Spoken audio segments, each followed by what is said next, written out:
Titicaca, c'était de la survie, c'était dur sur la durée et sur le manque de communication, etc. avec nos proches. Coronda, ça a été une course, quoi. Ça a été une performance sportive. Je me suis mis un stress en fait de malade en me disant qu'il y a des gens qui ont bossé depuis 1 an sur le projet. Par contre, si tu échoues, c'est ta faute maintenant. Je me suis mis un stress comme jamais je me suis mis avant la course, en fait.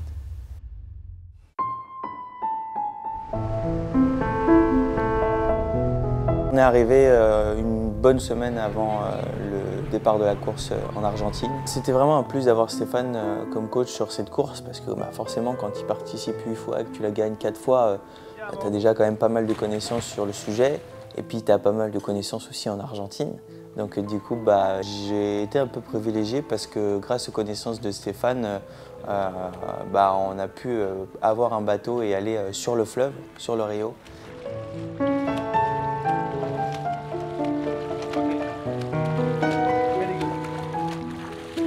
Honnêtement, c'était hyper important. J'ai appris beaucoup de choses. J'avais jamais nagé avec autant de courant. Et c'est vrai que d'un côté, ça me rassurait, mais d'un côté, ça me mettait aussi gentiment la pression parce que je me rendais vraiment compte petit à petit de la difficulté de cette course. Stéphane, déjà, s'il m'a proposé en fait, d'y participer, c'est qu'il pensait que j'en avais les capacités. Donc j'y vais dans un premier temps sereinement parce que il ne m'aurait pas embarqué s'il ne me pensait pas capable. Donc ça me rassure et ça me fait du bien qu'il pense ça. Le fait de revenir ici avec Théo, ça m'apporte quelque chose de nouveau. On est plus dans le challenge, dans quelque chose qui dépasse, j'ai envie de dire, le sport. Et qui va m'apporter, moi aussi, beaucoup dans cette aventure. Quelques jours avant le départ de la course, on a été reçus dans une station-service. Alors on ne s'attend pas spécialement à ce genre de choses quand on ne va pas prendre départ à une course comme celle-ci. Et donc tous les nageurs arrivent dans une station-service, on a un goûter comme si on fait participer à un goûter entre amis ou en famille. Et moi en plus, il y a une école en fait locale qui est là pour m'accueillir avec des élèves en situation de handicap. Et on improvise un mini-échange en fait devant la station-service. Ça me fait trop plaisir qu'une école en Argentine, au fin fond d'un village, prenne le temps de se déplacer pour venir me rencontrer. Après, j'ai vu une dizaine de bateaux en fait, accrochés à une remorque avec des ballons. C'est un mélange en fait, entre une course très professionnelle et avec vraiment une fête de village, quoi. Et c'est ça qui est assez drôle. On est tous montés sur ces bateaux avec tous les ballons, etc. Et on a fait une espèce de parade dans le village de Coronda, donc sur le village d'arrivée. Et là, ça a été exceptionnel parce que je me suis dit, mais les gens, ils en ont rien à faire de notre parade. Et en fait, il y avait plein de gens dans les rues.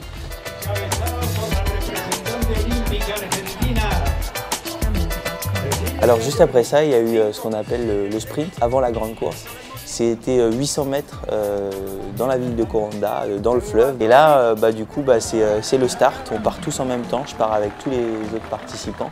Et c'est un peu la guerre. Moi, je suis dans les pieds d'un mec qui n'arrête pas de faire bouger mes plaquettes parce que je nage avec des plaquettes au niveau des bras. Et du coup, ses pieds tapent dans mes plaquettes, donc ça se bouge, à manque de se casser la gueule, etc. Mais j'avance. Et en fait, la première partie de ce premier tour se fait à contre-courant. Et là, je me dis, mais quel enfer, quoi. Dans quoi je me suis embarqué? Parce qu'à la fin de ce premier tour, quand on est à contre-courant, on doit faire le tour d'une bouée. Et en fait, j'arrive même pas à faire le tour de la bouée, quoi, tellement le courant est fort. Et je me suis dit, mais si je prends le départ de la vraie course et que je n'avance pas à contre-courant, je vais être ridicule, quoi.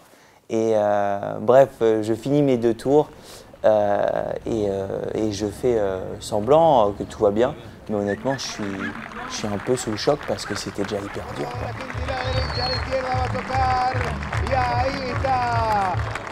Alors, est-ce que Théo est prêt? Ça, je le saurai quand il touchera la plaque d'arrivée, vraiment. Cette course, elle est tellement, il peut tellement y avoir d'aléas, que c'est difficile en fait même quand tu es en pleine forme. Moi, j'étais jamais sûr déjà d'arriver jusqu'à la fin.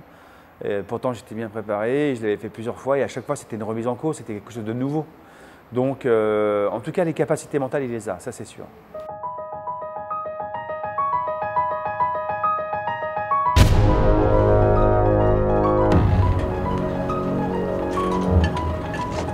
Quand je participe à cette course, j'ai aucune idée du temps que je vais faire. Stéphane pense que je vais nager entre 10 et 12 heures. Moi, je pense que je vais nager entre 12 et 15. Et quand on arrive en fait sur place, les organisateurs commencent à m'annoncer que je ne vais pas pouvoir faire une partie de la course qui s'appelle El Vado. Et en plus de ça, quand on négocie un petit peu, les organisateurs nous disent que j'aurai que 10h30 pour faire la course. Je dis pardon, 10h30, moi dans ma tête j'ai prévu entre 12 et 15 heures pour la faire. Et en fait ils ont vraiment envie que je finisse la course dans les mêmes tranches horaires que les meilleurs valides et qu'il y ait plein de monde à l'arrivée, etc.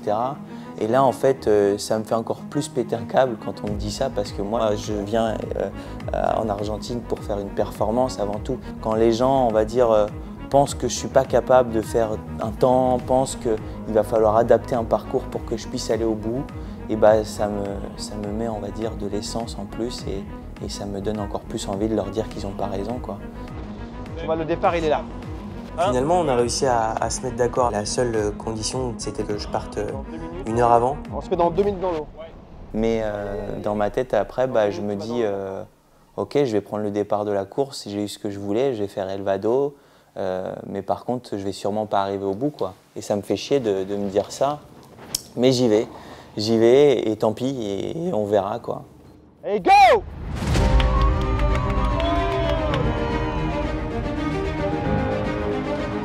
Avec Stéphane, on parle avec 2 choses. Il a un tableau avec un Velleda où il m'écrit en fait des informations sur ma cadence, sur où on en est dans la course.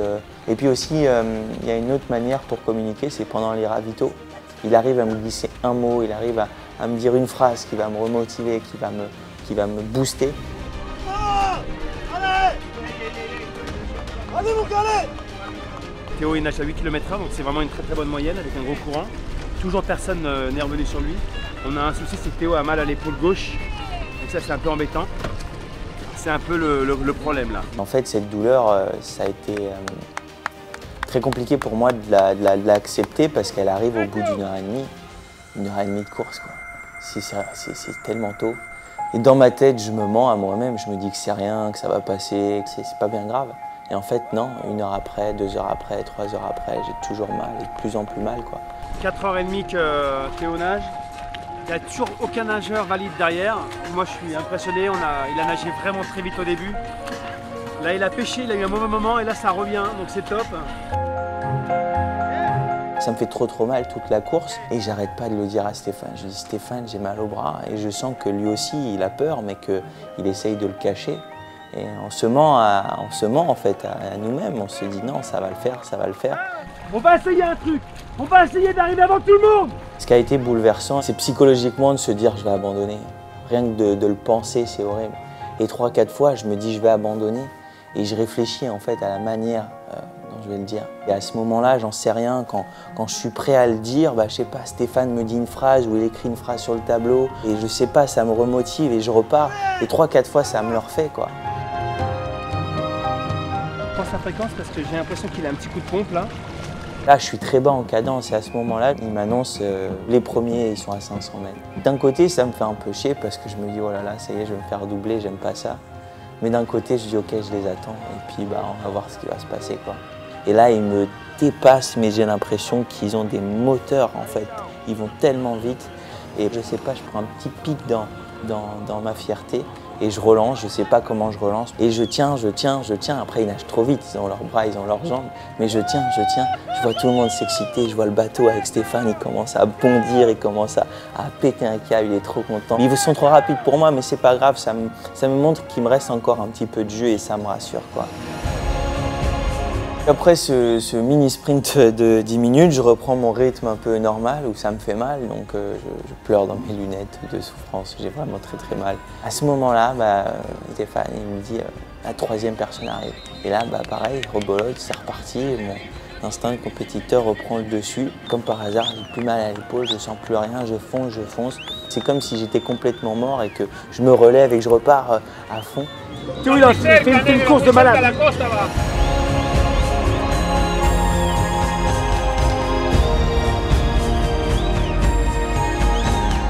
8 heures de course, monstrueux. Voilà, il est vraiment fort. Voilà, il y a encore beaucoup de choses à vivre. Il y a beaucoup de l'arrivée, tout ça, ça va être beaucoup d'émotions, mais c'est fort, c'est très fort.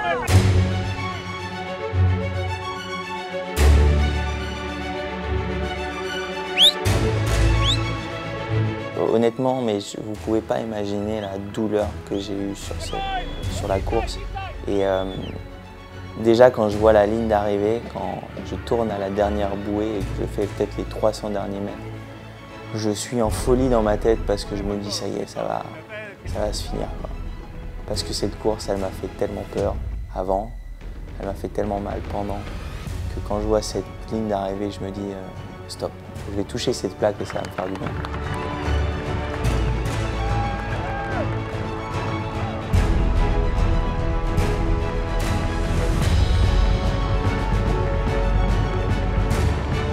Et ça loupe pas, quand je touche la plaque, je pleure parce que j'ai mal, mais je pleure aussi parce que je me dis que c'est fini. Pour être honnête, j'ai pas spécialement kiffé tout de suite. Ça a été tellement dur, j'ai tellement pris sur moi et tellement souffert que ouais, quand je touche la plaque, c'est pas non plus youpi, ça y est, c'est les vacances. Il me faut beaucoup de temps avant de m'en rendre vraiment compte de ce que j'ai fait. Je reviens pas en fait, je suis encore sous le... Mais franchement, à la moitié, j'ai cru que j'allais abandonner parce que j'ai très mal à l'épaule depuis la rivière à contre-courant. Et j'ai pas mal à l'autre épaule, j'ai vraiment une douleur qui n'est pas musculaire et je pensais que ça allait me coûter le prix de la course. Et grâce à Steph, grâce aux encouragements, j'ai pas abandonné et je suis trop content.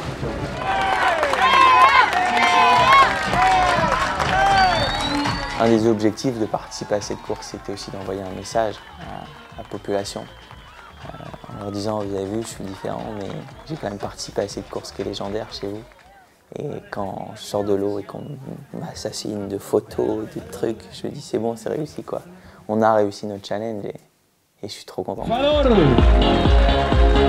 Ganador de la vida. Ce qui a contribué à la réussite de ce défi, c'est tout le soutien que j'ai eu en amont. Et déjà, je remercie les partenaires qui ont cru en ce projet. Et puis je remercie toutes les autres personnes qui nous ont accompagnés dans ce rêve complètement fou. Et puis je pense aussi à tous ces Argentins qui nous ont accueillis de la plus belle des manières.